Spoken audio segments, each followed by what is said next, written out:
bagi kita semua. Perkenalkan, saya Eva Petro Sinaga.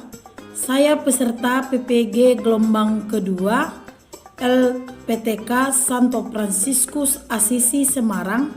Saya mengajar mata pelajaran pendidikan agama Katolik di SMK Negeri 1 Raya.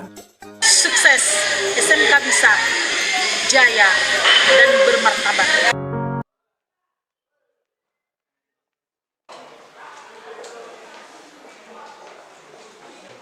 Selamat pagi anak-anak. Baik, Bu. Apa kabar? Baik, Bu. Ya, syukur kepada Tuhan karena kita bisa berjumpa di pagi hari ini dengan keadaan baik. Nah, anak-anak, sebelum kita memulai pelajaran kita pada pagi hari ini, alangkah bagusnya Ibu dulu, coba dulu dirapikan dulu mejanya. Nah, kalau ada sampah-sampah, coba dirapikan dulu, Nakku. Sudah rapi semua? Sudah, Bu. Sudah? Iya. Nah, kalau sudah rapi, Ibu mengabsen dulu.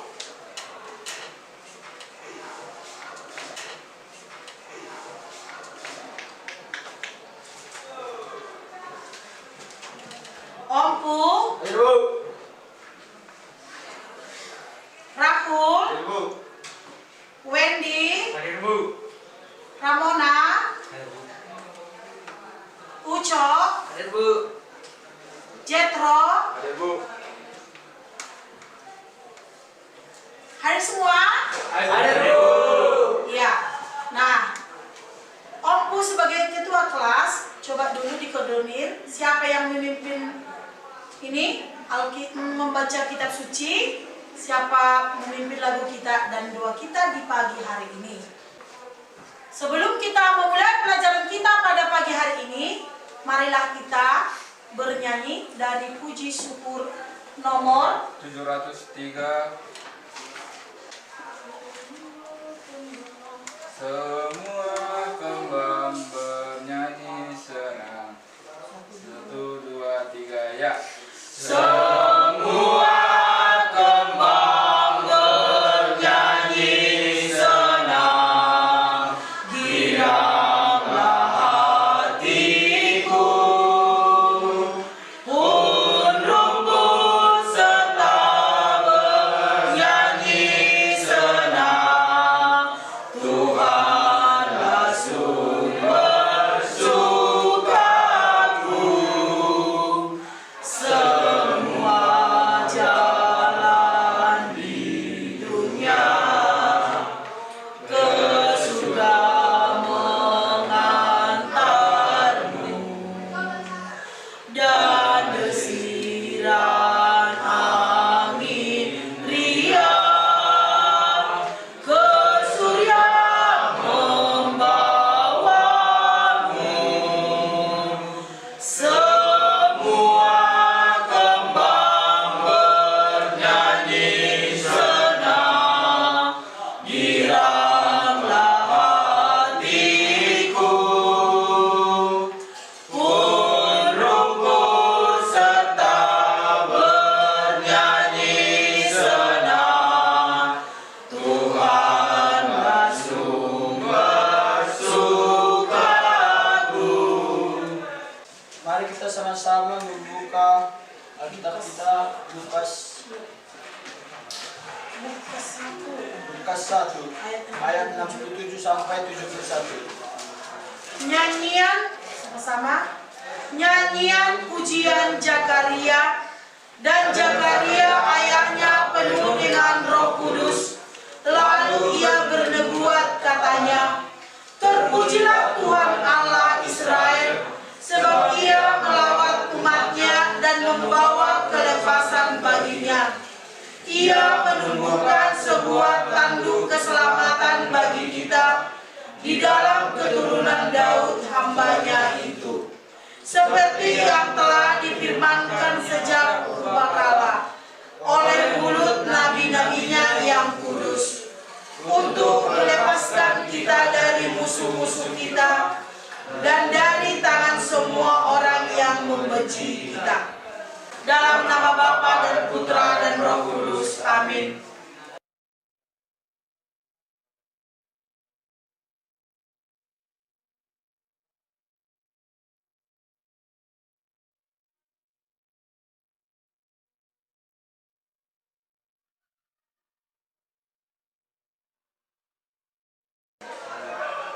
Dalam nama Bapa dan Putra dan Roh Kudus. Amin. Nah, sebelum kita memulai pelajaran kita pada pagi hari ini, Ibu bertanya dulu. Siapa yang masih ingat pelajaran kita minggu kemarin? Coba angkat tangan. Angkat tangan. Siapa yang masih mengingat pelajaran kita minggu kemarin?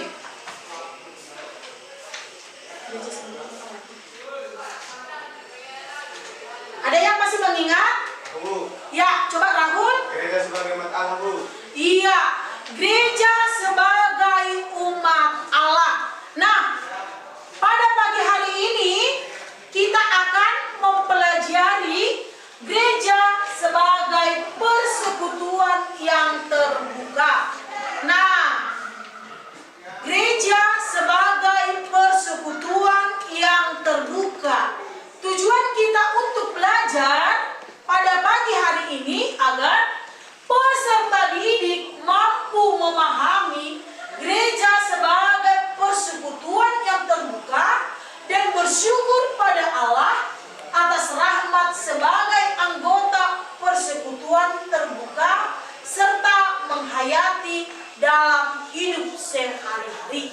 Jadi kita diajak agar kita bisa menjadi orang-orang yang beriman serta bersyukur kepada Allah, karena kita sebagai anggota gereja yang terbuka.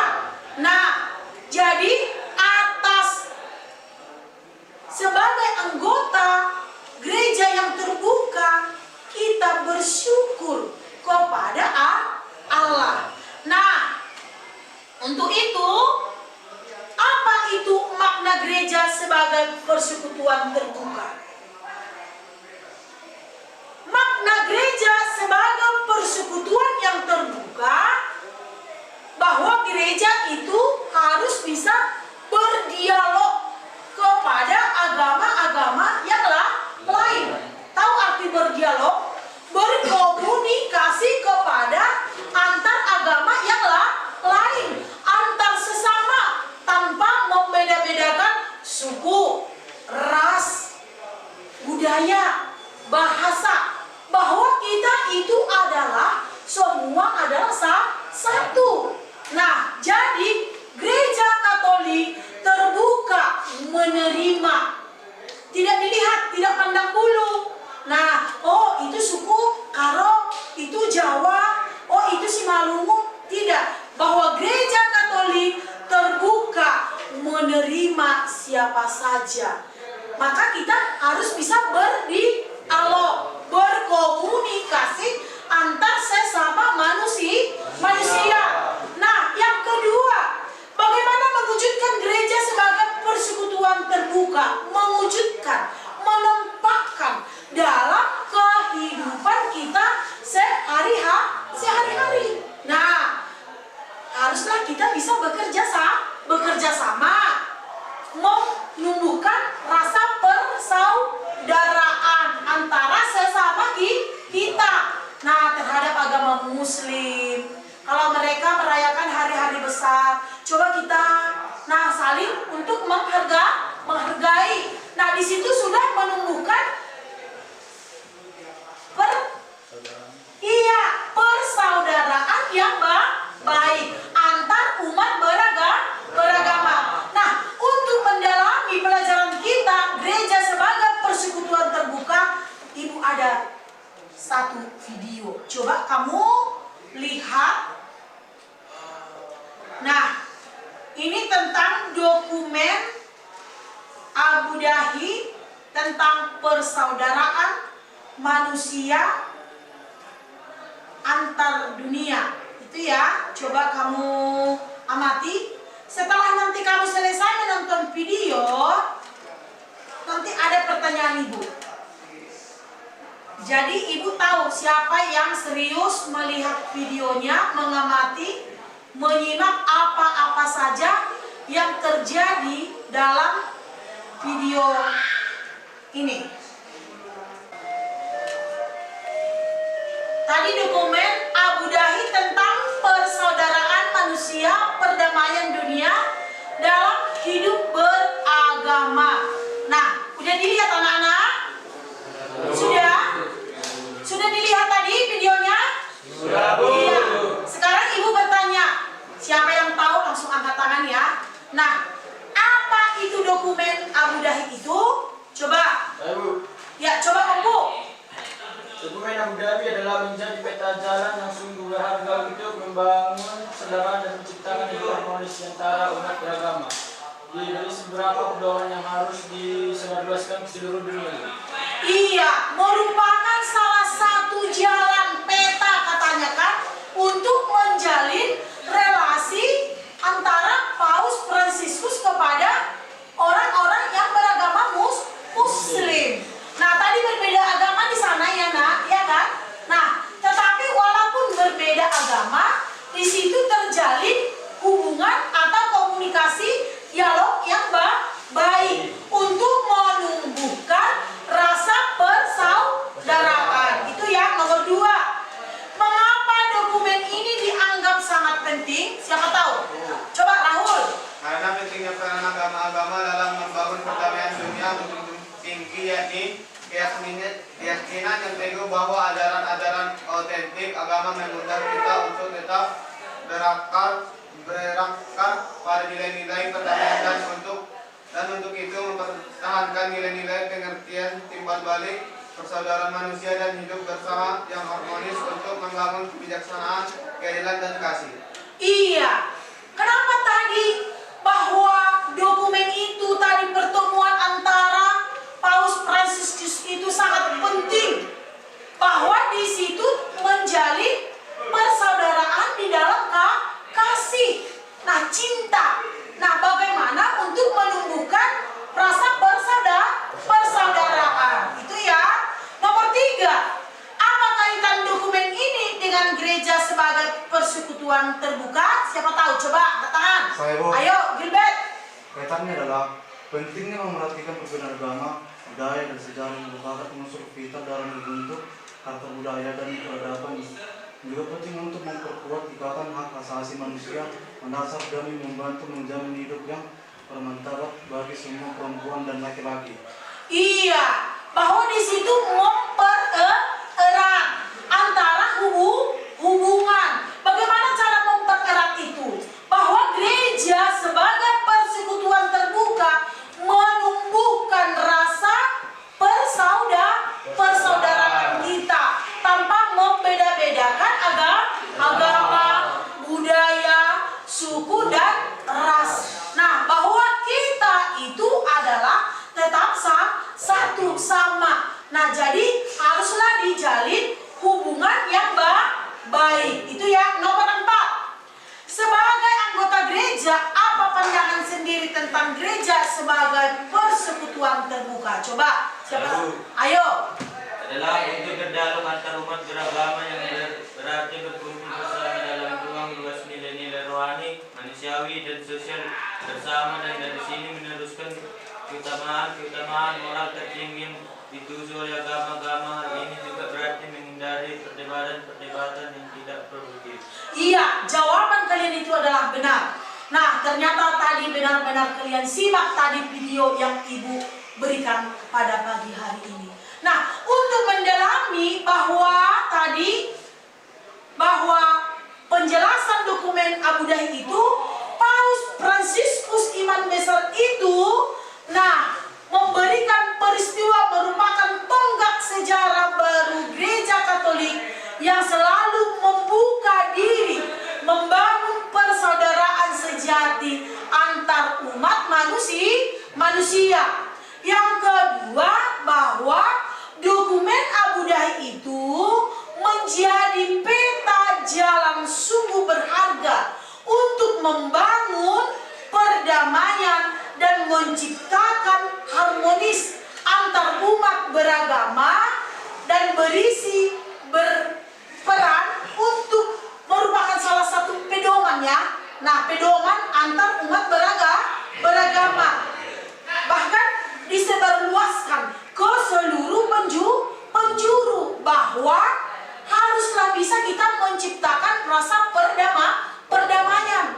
Nah, bahwa kita harus bisa bekerja sama, berdialog antar umat beragama. Bahwa tadi Paus Fransiskus itu menekankan bahwa rasa persaudaraan kita itu bisa diikuti. Iya. Untuk mendalami pelajaran kita lebih dalam, bagaimana pandangan kitab suci tentang makna gereja sebagai persekutuan yang terbuka. Nah, bahwa di sini coba kamu lihat di bukumu, di buku paketmu, di situ ada pandangan kitab suci tentang makna gereja sebagai persekutuan yang terbuka. Udah dilihat? Bisa dibaca? Bisa? Gereja adalah persekutuan umat Allah. Ada di situ?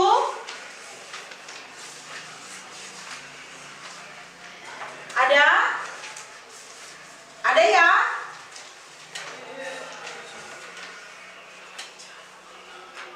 Ada? Ada, Bu.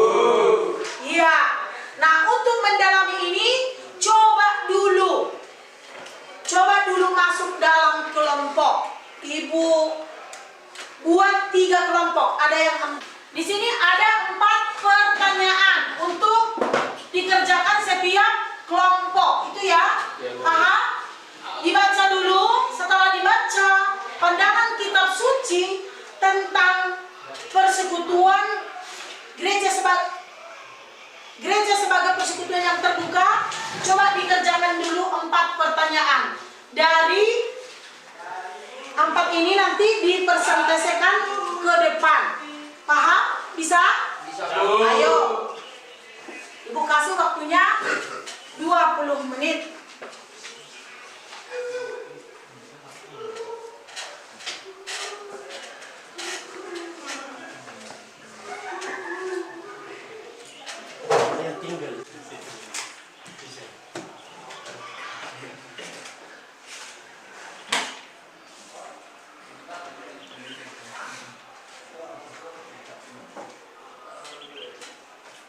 Pak, ini ada kursi Pak. Capek Bapak nah. Gak apa-apa, aku ada kerjaan di sini. Nanti saya kalau bicara.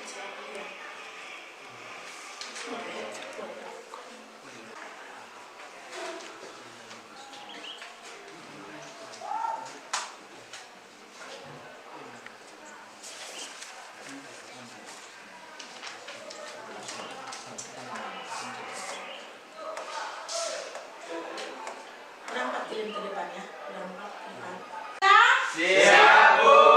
Iya, coba kelompok 1, coba dulu ke depan semua, presentasikan hasil dari diskusi kelompok kalian. Ibu persilakan.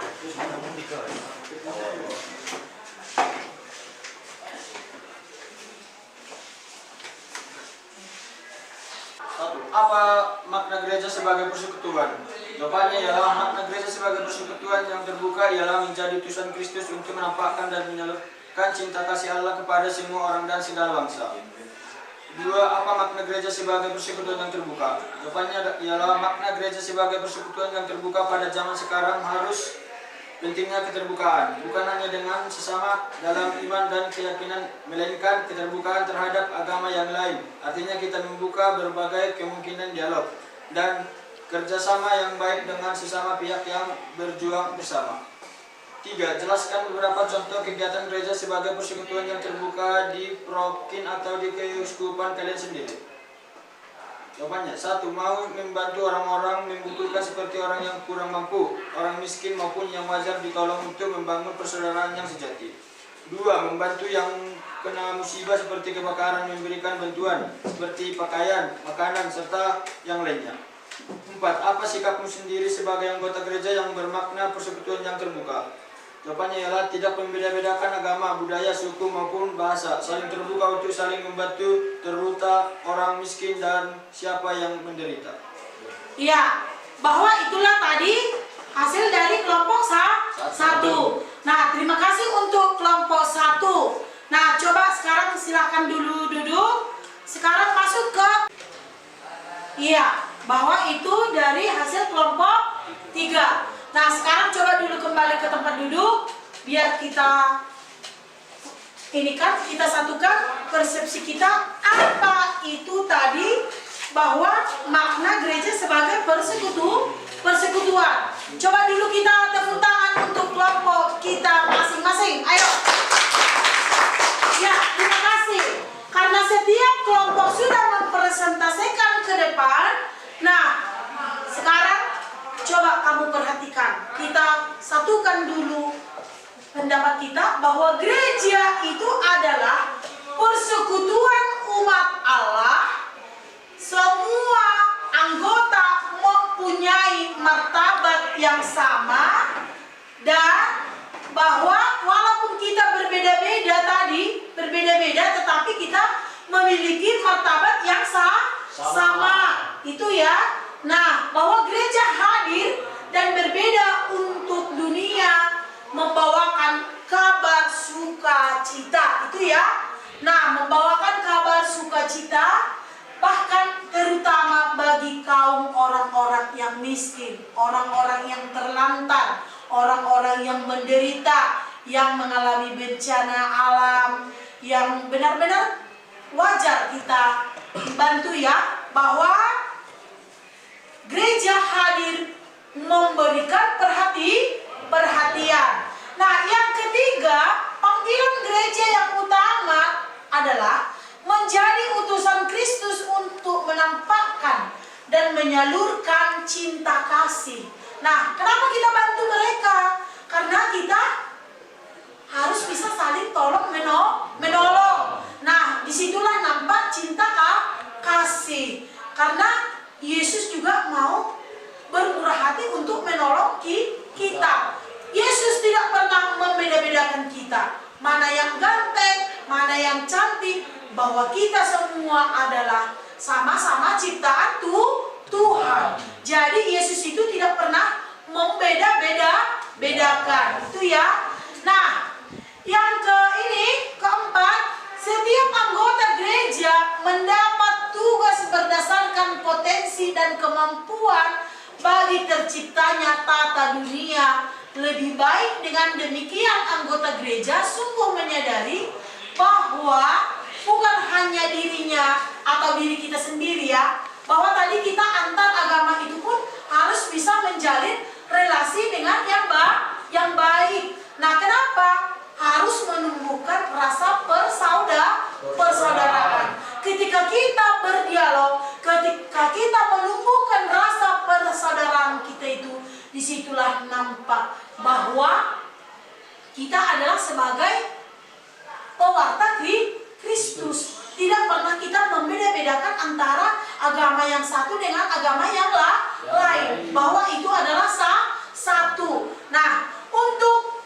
mendalami pelajaran kita pada pagi hari ini tadi, ada pertanyaan kira-kira? Sudah jelas semua? Iya, sudah jelas. Untuk lebih jelas, untuk mengetahui sampai di mana kalian paham tentang gereja sebagai persekutuan yang terbuka, Ibu bagikan selembar kertas dan kamu kerjakan sesuai dengan apa yang kamu tahu. Coba kembali ke tempat duduknya. Di sini ada soalnya 5 ya. Coba dikerjakan.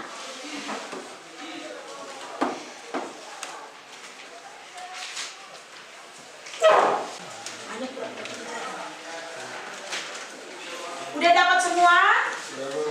Ya, coba kerjakan. Ibu kasih waktunya 15 menit.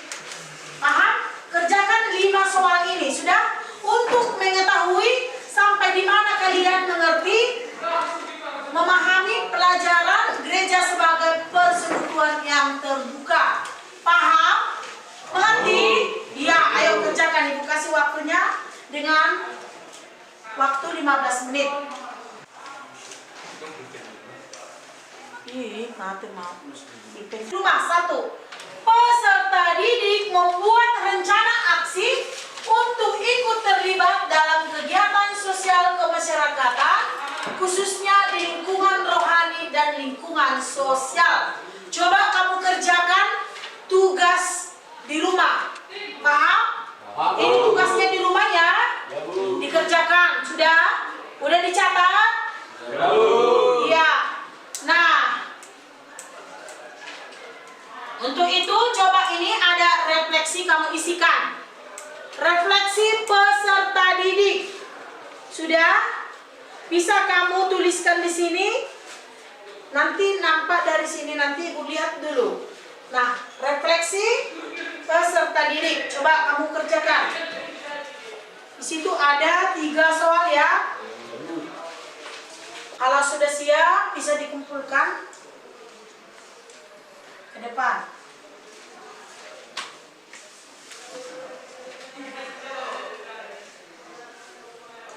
Sudah? Ya, 1 orang mengumpulkan dari belakang ke depan.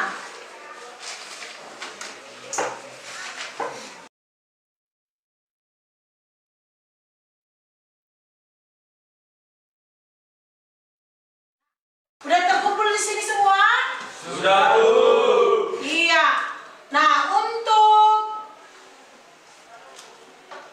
menutup pelajaran kita pada pagi hari ini. Nah, sebelum ditutup, coba dikerjakan tugasnya di rumah. Paham? Paham, Bu. Jelas semua? Jelas, Bu.